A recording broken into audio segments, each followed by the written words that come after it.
এবার আমরা একটু ইকুইপোটেনশিয়াল সারফেস সম্পর্কে ফার্দার জানব।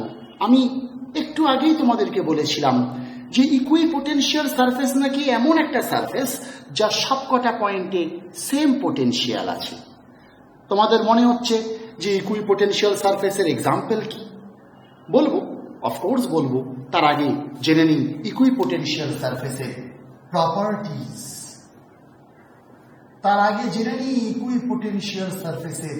প্রপার্টিজ। চলো প্রপার্টিজ অফ ইকুইপোটেনশিয়াল সারফেস আগে একটু দেখে নিই।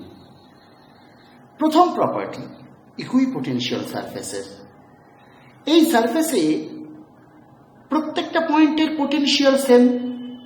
তাই একটা পয়েন্ট থেকে আরেকটা পয়েন্টে যে কোনো দুটো পয়েন্টের মধ্যে কোনো পোটেনশিয়াল ডিফারেন্স নেই, মানে দুটো পয়েন্টের মধ্যে ভোল্টেজ 0। তাই একটা পয়েন্ট থেকে আরেকটা পয়েন্টে যদি কোনো তুমি চার্জ নিয়ে যাও তাহলে কোনো ওয়ার্ক ডান করতে হবে না।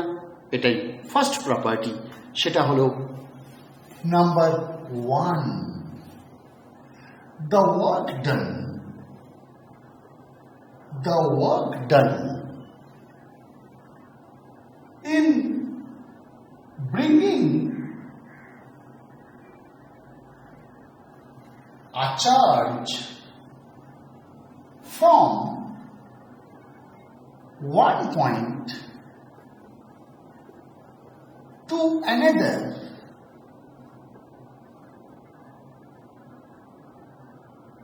on this surface, on equipotential surface,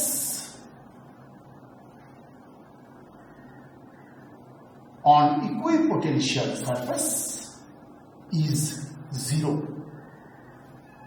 ঠিক, কারণটা একটু ব্র্যাকেটে লিখে দিই।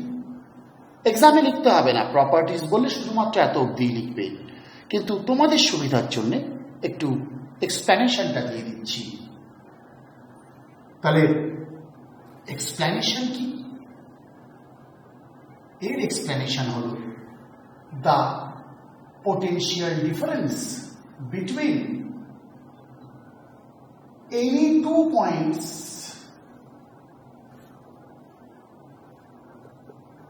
on equipotential surface. On equipotential surface is 0. এটা হলো নাম্বার 1 প্রপার্টি। এবার নাম্বার 2 প্রপার্টিতে আসা যাক। চলো নাম্বার 2 প্রপার্টিটা আগে লিখব, তারপরে এক্সপ্লেন করব। The electric field at any point of an equipotential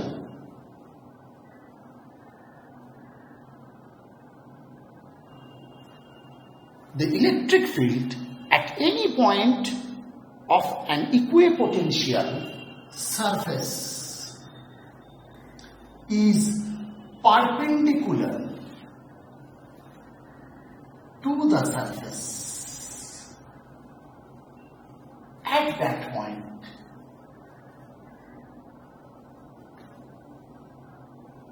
চলো কি বললাম সেটা জানবো, কিন্তু একটু এক্সপ্লেনেশন জেনে নিই। আমরা আছি এক্সপ্লেনেশন। ধরে নাও এইটা একটা ইকুইপোটেনশিয়াল সারফেস। আমি ধরে নিলাম এই পয়েন্টে ইলেকট্রিক ফিল্ডের ডিরেকশন নর্মাল না, পারপেন্ডিকুলার না। কি বলেছি? ইকুইপোটেনশিয়াল সারফেসের যে কোনো পয়েন্টে ইলেকট্রিক ফিল্ডের ডিরেকশন সবসময় সারফেসের সাথে পারপেন্ডিকুলার হওয়ার কথা, অ্যাজ পার দিস প্রপার্টি। এই প্রপার্টি বলে দিয়েছে যে কোনো সারফেসের, ইকুইপোটেনশিয়াল সারফেসের যে কোনো পয়েন্টে ইলেকট্রিক ফিল্ড নাকি সবসময় সারফেসের সাথে নর্মাল থাকে। আমি ধরে নিলাম এটা নর্মাল না। যদি না হয় তাহলে কি হতো? যদি না হয় তাহলে এই সারফেসের দিকে, সারফেসের ট্যানজেন্ট বরাবর যদি এই অ্যাঙ্গেলটা থিটা হয়, তাহলে সারফেসের ট্যানজেন্ট বরাবর এই ইলেকট্রিক ফিল্ডের একটা কম্পোনেন্ট থাকতো তো। যদি ইলেকট্রিক ফিল্ড ইন্টেন্সিটি সারফেসের সাথে পারপেন্ডিকুলার না হতো, তাহলে সারফেসের সাথে পারপেন্ডিকুলার না হলে এই ইলেকট্রিক ফিল্ড ইন্টেন্সিটি সারফেসের ট্যানজেন্ট বরাবর একটা কম্পোনেন্ট থাকতো। খুব ভালো কথা। যদি কম্পোনেন্ট থাকতো, ইলেকট্রিক ফিল্ডের কম্পোনেন্ট যদি ট্যানজেন্ট বরাবর থাকতো, তাহলে তো একটা পয়েন্ট থেকে আরেকটা পয়েন্টে কোনো একটা ইউনিট পজিটিভ টেস্ট চার্জ নিয়ে আসলে ওয়ার্ক ডান করতে হতো, তাই না? ইলেকট্রিক ফিল্ড এদিকে আছে মানে কি, তুমি যদি এই পয়েন্ট থেকে এই পয়েন্টে একটা ইউনিট পজিটিভ টেস্ট চার্জকে নিয়ে আসো, তাহলে এগেইনস্ট দ্য ইলেকট্রিক ফিল্ড তোমাকে একটা ওয়ার্ক ডান করতে হবে। ভাই, এই পয়েন্ট থেকে এই পয়েন্টে একটা ইউনিট পজিটিভ টেস্ট চার্জকে নিয়ে আসতে গেলে যদি ওয়ার্ক ডান করতে হয়, তাহলে তো বলতে হবে এই দুটো পয়েন্টের মধ্যে পোটেনশিয়াল ডিফারেন্স আছে, তাই না? মানে ভোল্টেজ আছে। কিন্তু আমরা যে প্রথম প্রপার্টিতে অলরেডি ডিক্লেয়ার করে দিয়েছি যে the work done in bringing a charge from one point to another on an equipotential surface is zero. এটা তো জেনেছি, দুটো পয়েন্টের মধ্যে কোনো পোটেনশিয়াল ডিফারেন্স নেই, সেম পোটেনশিয়াল। তার মানে ইলেকট্রিক ফিল্ড কখনোই ইকুইপোটেনশিয়াল সারফেসের সাথে কোনো একটা arbitrary angle other than 90 degree থাকতে পারে না। যদি থাকতো, তবে এই ইলেকট্রিক ফিল্ডের সারফেসের দিকে একটা ট্যানজেনশিয়াল কম্পোনেন্ট থাকতো, তাহলে সারফেসের দুটো পয়েন্টের মধ্যে পোটেনশিয়াল ডিফারেন্স ভোল্টেজ কখনোই জিরো হতো না। দুটো পয়েন্টের পোটেনশিয়াল কখনোই সেম হতো না। একটা পয়েন্ট থেকে আরেকটা পয়েন্টে একটা ইউনিট পজিটিভ টেস্ট চার্জ নিয়ে যেতে গেলে either by electric field or against electric field একটা ওয়ার্ক ডান করতে হতো, যেটা কন্ট্রাডিক্ট করছে with the property of equipotential surface. তাহলে এক্সপ্লেনেশন কি দেব? Otherwise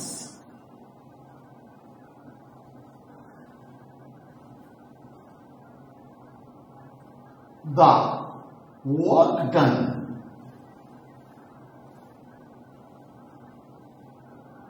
in bringing a charge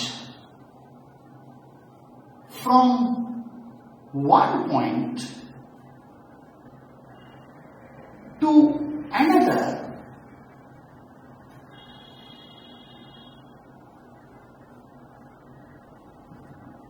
could have not been zero. Could have not been zero. Zero হতে পারতো না। কেন? Due to presence of tangential component. Tangential component. Due to presence of tangential component, component কথাটা লেখার জায়গা পাচ্ছি না ওদিকে, tangential component of electric field to the surface. ঠিক এই হয়ে গেল আমাদের এক্সপ্লেনেশন। তাই সবসময় ইলেকট্রিক ফিল্ড ইকুইপোটেনশিয়াল সারফেসের সাথে পারপেন্ডিকুলার হবে। কেন? যদি এটা পারপেন্ডিকুলার হয়, তাহলে এর ট্যানজেনশিয়াল কম্পোনেন্ট কত হবে? জিরো হবে, কারণ এটা তো 90 ডিগ্রি। এটা তো 90 ডিগ্রি, ই কজ 90 ডিগ্রি কত হয়? জিরো হয়। তার মানে ট্যানজেনশিয়ালি কোনো ইলেকট্রিক ফিল্ডও থাকবে না। এক পয়েন্ট থেকে আরেক পয়েন্টে একটা চার্জ নিয়ে যেতে গেলে কোনো ওয়ার্ক ডানও করতে হবে না। তাহলে এই হলো আমাদের সেকেন্ড প্রপার্টি। এবার থার্ড প্রপার্টি চলে আসবো। থার্ড প্রপার্টিতে কি বলবো? No two equipotential. আচ্ছা, এটাকে একটু আলাদা করে দিচ্ছি, একটু উপর থেকে লিখছি। হ্যাঁ, নাম্বার 3-তে লিখছি, no two equipotential surfaces intersect each other. দুটো ইকুইপোটেনশিয়াল সারফেস কখনো একে অপরকে ইন্টারসেক্ট করতে পারে না। কেন পারে না? আচ্ছা, যদি পারতো তাহলে কি হতো দেখি। চলো আমরা এবার এক্সপ্লেনেশনে আসবো। ঠিক, প্রথমটাতেও আমি একটা এক্সপ্লেনেশনে এসেছিলাম, সেকেন্ডটাতেও একটা এক্সপ্লেনেশনে এসেছি, থার্ডের এবার এক্সপ্লেনেশনে যাব। ধরে নাও এইটা একটা ইকুইপোটেনশিয়াল সারফেস, এইটা একটা ইকুইপোটেনশিয়াল সারফেস। ধরে নাও এই ইকুইপোটেনশিয়াল সারফেসে এই পয়েন্টে এইটা হলো ইলেকট্রিক ফিল্ড, কারণ ইলেকট্রিক ফিল্ড সবসময় ইকুইপোটেনশিয়াল সারফেসের কোনো পয়েন্টে পারপেন্ডিকুলার হয়। আর এই ইকুইপোটেনশিয়াল সারফেসের জন্য এই পয়েন্টে ইলেকট্রিক ফিল্ড হবে এদিকে। সে কি গো, একটা পয়েন্টে ইলেকট্রিক ফিল্ডের দুটো ডিরেকশন কখনো সম্ভব না, because electric field intensity is a defined vector quantity having an unique direction at any point, তাই না? তাই একটা পয়েন্টে ইলেকট্রিক ফিল্ডের দুটো ডিরেকশন হতে পারে না। তাহলে এক্সপ্যানশনে কি লিখব? আদারওয়াইজ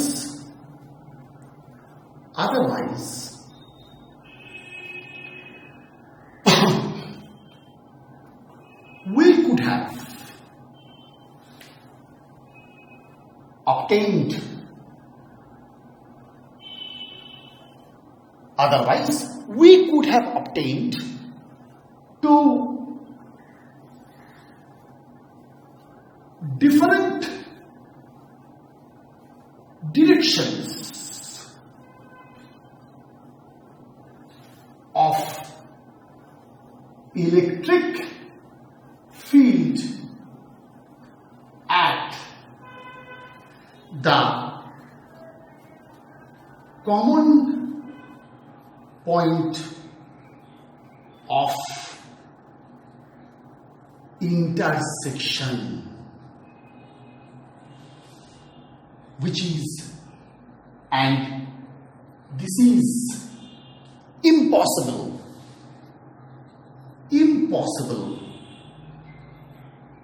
as because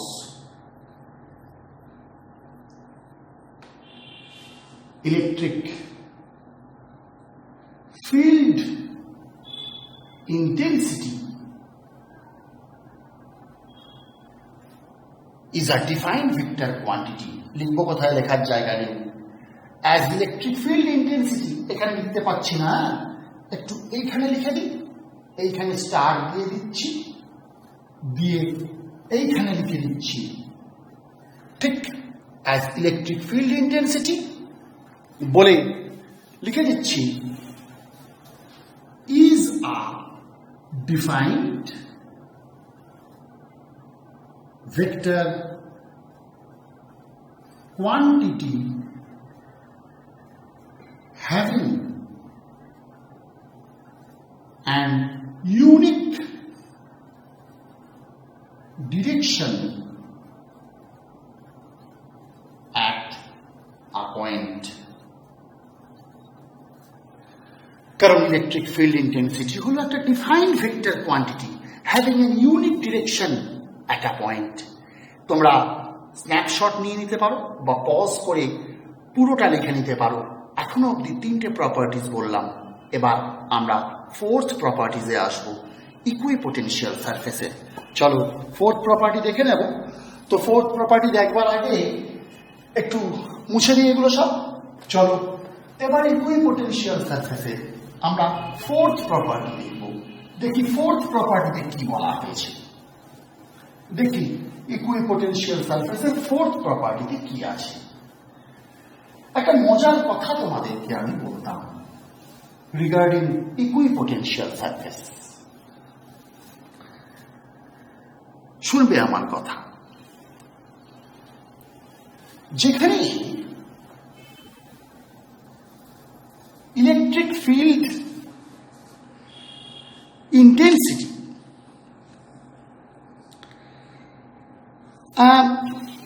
কি বলবো, নাম্বার 4 এবার একটু আসি, কিভাবে এক্সপ্লেন করব সেটা একটু ওর জন্য ভাবছি। যেখানে ইলেকট্রিক ফিল্ড ইন্টেন্সিটি বেশি হয় সেখানে ইকুইপোটেনশিয়াল সারফেসগুলো খুব কাছাকাছি থাকে, আর যেখানে ইলেকট্রিক ফিল্ড ইন্টেন্সিটি কম হয় সেখানে ইকুইপোটেনশিয়াল সারফেসগুলো একটু দূরে দূরে থাকে। কেন? তার এক্সপ্লেনেশন আমি নেক্সট ক্লাসে দেব, কিন্তু আগে এটা একটু জেনে নিন, এই প্রপার্টিটা একটু আগে জেনে নিন। এর এক্সপ্লেনেশনের সাথে আমি লিখব না, আমার এর এক্সপ্লেনেশন একটু সেপারেট ভাবে লিখতে হবে, একটা কারণ আছে। চলো আমরা আগে জেনে নিই। নাম্বার 4,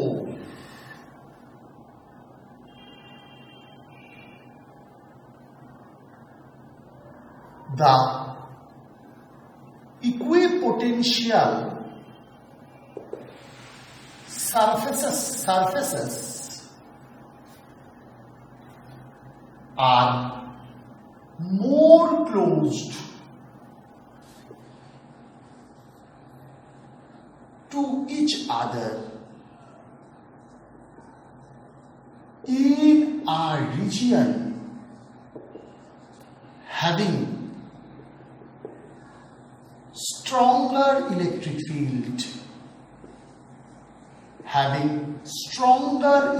field, যেখানে ইলেকট্রিক ফিল্ড স্ট্রং সেখানে ইকুইপোটেনশিয়াল সারফেসগুলো অনেক কাছাকাছি থাকে, আর যেখানে ইলেকট্রিক ফিল্ড উইক সেখানে একটু দূরে দূরে থাকে। তাহলে চলো আমরা এবার ইকুইপোটেনশিয়াল সারফেসের 4th প্রপার্টি জেনে নিলাম। মোটামুটি 4টেই প্রপার্টি আছে। এবার আমরা কতগুলো ইকুইপোটেনশিয়াল সারফেস ড্র করব, এক্সামে দেয় ড্র করতে। চলো আমরা ইকুইপোটেনশিয়াল সারফেসগুলো একটু ড্র করে নিই, খুব ইম্পর্টেন্ট কিন্তু, হ্যাঁ মনে রাখবে। চলো ইকুইপোটেনশিয়াল সারফেসগুলো ড্র করে নিই। সমস্ত মুছে দিচ্ছি একটু, তাহলে আমার সুবিধা হয়, একটু ডায়াগ্রামগুলো আঁকার স্পেস পাই। চলো এবার একটু ইকুইপোটেনশিয়াল সারফেসের আমরা কতগুলো ডায়াগ্রাম ড্র করব, বিভিন্ন কেসে কিরকম হয় ইকুইপোটেনশিয়াল সারফেস সেগুলো আমরা একটু ডায়াগ্রামটা দেখে নেব যে কিরকম হয় ইকুইপোটেনশিয়াল সারফেস। প্রথমেই যে কথাটা বলবো, যখন আমি ইকুইপোটেনশিয়াল সারফেসের প্রপার্টিজ বলেছিলাম, তোমাদের মনে আছে আমি সেকেন্ড প্রপার্টিতে বলেছি যে ইকুইপোটেনশিয়াল সারফেসের সবসময় পারপেন্ডিকুলার হয় ইলেকট্রিক ফিল্ড, ঠিক তো? মানে ইলেকট্রিক ফিল্ডের ডিরেকশন সবসময় ইকুইপোটেনশিয়াল সারফেসের পারপেন্ডিকুলার হয়। তাহলে তো ইলেকট্রিক ফিল্ড লাইনসগুলো ইকুইপোটেনশিয়াল সারফেসের পারপেন্ডিকুলার হবে, কারণ ইলেকট্রিক ফিল্ড লাইনসই তো ইলেকট্রিক ফিল্ডের ডিরেকশনকে ইন্ডিকেট করে, তাই না? তার মানে তোমাকে যখনই ইকুইপোটেনশিয়াল সারফেসের পিকচার বা ডায়াগ্রাম ড্র করতে দেওয়া হবে, তোমার প্রথম কাজ হবে, তোমার ফার্স্ট কাজ হবে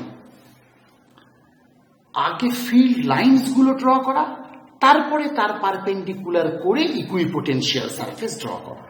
ঠিক বলেছি? ইকুইপোটেনশিয়াল সারফেসের সাথে সবসময় পারপেন্ডিকুলার হয় ইলেকট্রিক ফিল্ড, মানে ইলেকট্রিক ফিল্ড লাইনস।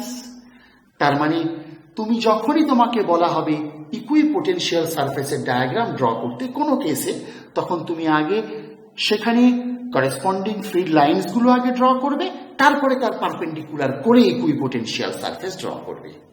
চলো আমরা শুরু করি।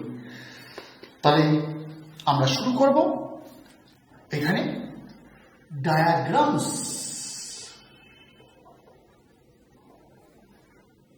যদি না দেখা যায় তাহলে একটু ট্রাইপডটাকে আমি চেঞ্জ করে দিচ্ছি, মনে হচ্ছে দেখা যাচ্ছে। Of equipotential surfaces, diagrams of equipotential surfaces. চলো আমরা ইকুইপোটেনশিয়াল সারফেসের ডায়াগ্রামটা ড্র করে নিই। প্রথমে case 1। Case 1 for a point charge, for a point charge, কিন্তু হ্যাঁ পয়েন্ট চার্জটা পজিটিভ পয়েন্ট চার্জ, তাই বলছি for a positive point charge. তার জন্য ইকুইপোটেনশিয়াল সারফেস কিরকম হয় দেখব। আমি কি বললাম, তোমাকে বলুক না বলুক তুমি আগে ফিল্ড লাইনস গুলো ড্র করে তারপরে ইকুইপোটেনশিয়াল সারফেস ড্র করবে। চলো দেখে নিই। ধরে নাও এই হলো একটা positive point charge. Positive point চার্জের ফিল্ড লাইনস গুলো কিরকম হয়? রেডিয়ালি আউটওয়ার্ডস হয়, রেডিয়ালি আউটওয়ার্ডস হয়। রেডিয়ালি মানে রেডিয়াস বরাবর বাইরের দিকে যায়, রেডিয়ালি আউটওয়ার্ডস হয়। ঠিক পজিটিভ পয়েন্ট চার্জের ফিল্ড লাইনস গুলো রেডিয়ালি আউটওয়ার্ডস হয়, তাহলে ইকুইপোটেনশিয়াল সারফেস দেখতে কিরকম হবে দেখে নি। কিরকম দেখতে হবে একটু বলি।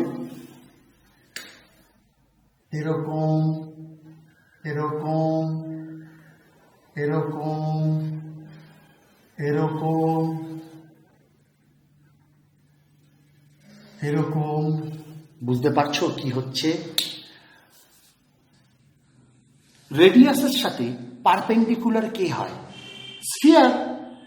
তাই ইকুইপোটেনশিয়াল সারফেস গুলো স্ফেরিক্যাল ইকুইপোটেনশিয়াল সারফেস হয়।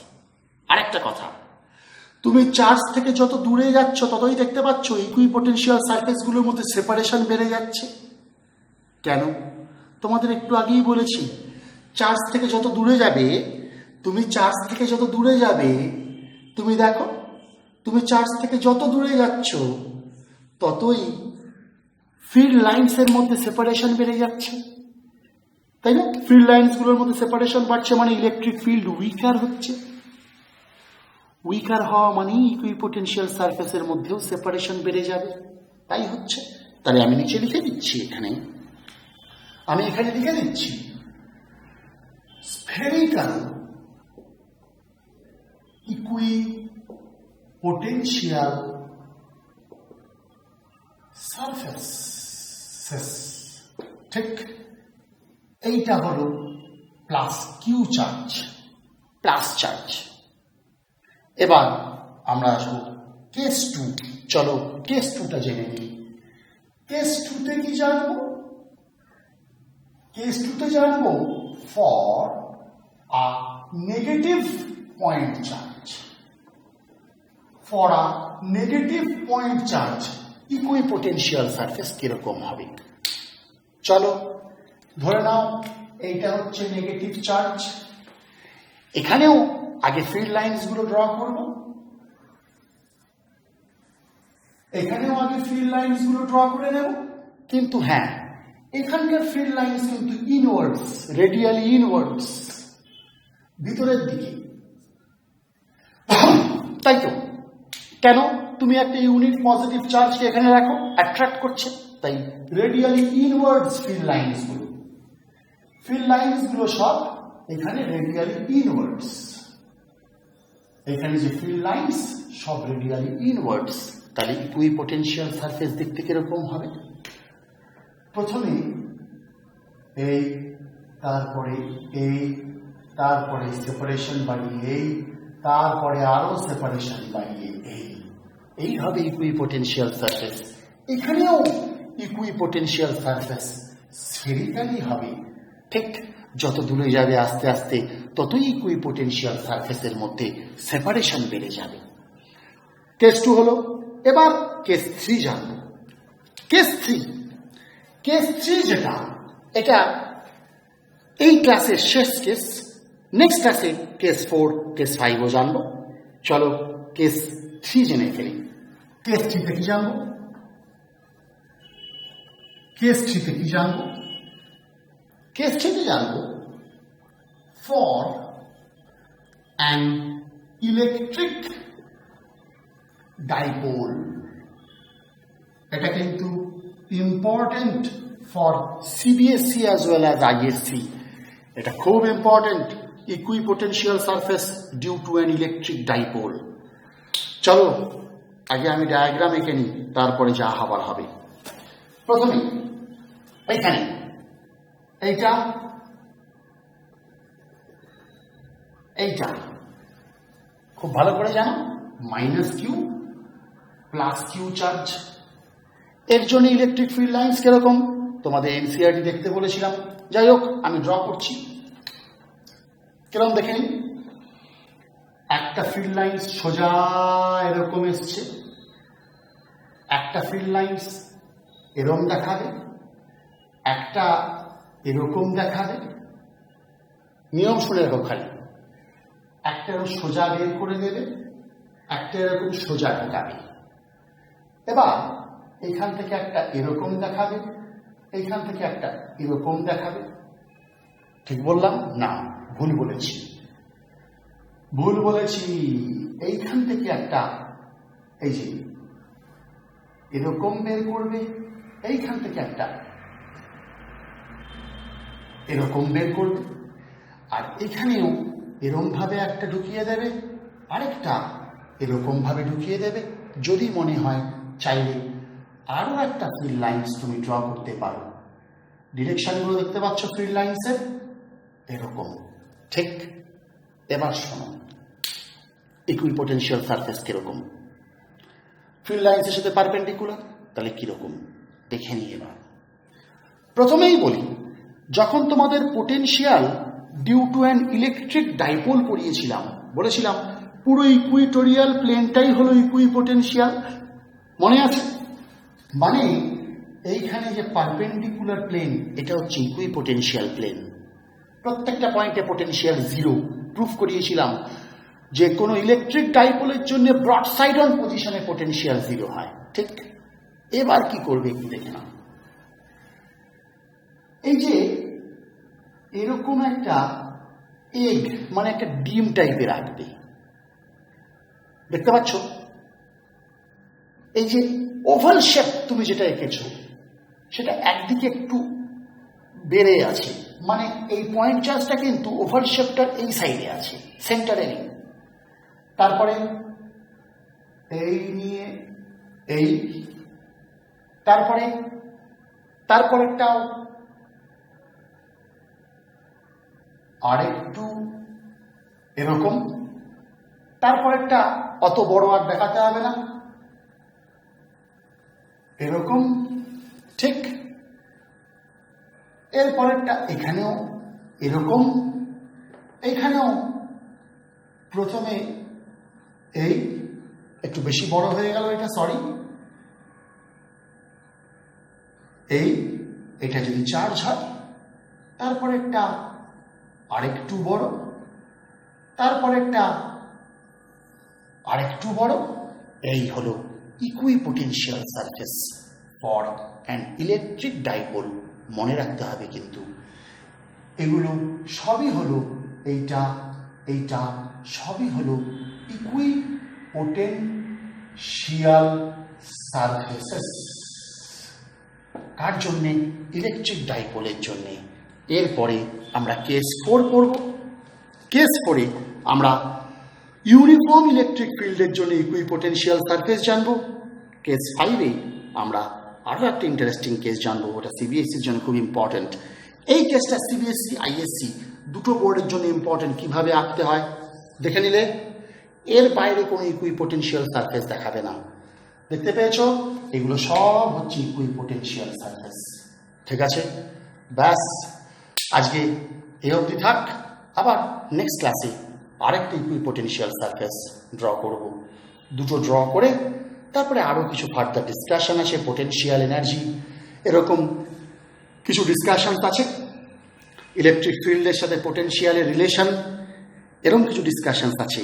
ওই ডিসকাশনসগুলো হয়ে গেলেই আমরা চলে যাব ডাইরেক্ট ক্যাপাসিটার ক্যাপাসিটেন্স, মানে কিছু নিউমেরিক্যাল করে আমরা চলে যাব ক্যাপাসিটার ক্যাপাসিটেন্স, মানে ইলেকট্রোস্ট্যাটিক্সের একদম শেষ জায়গায় আমরা অলমোস্ট চলে এসেছি, আর 3-4টে ক্লাসের মধ্যেই মনে হয় ইলেকট্রোস্ট্যাটিক্স শেষ হয়ে যাবে। ঠিক আছে।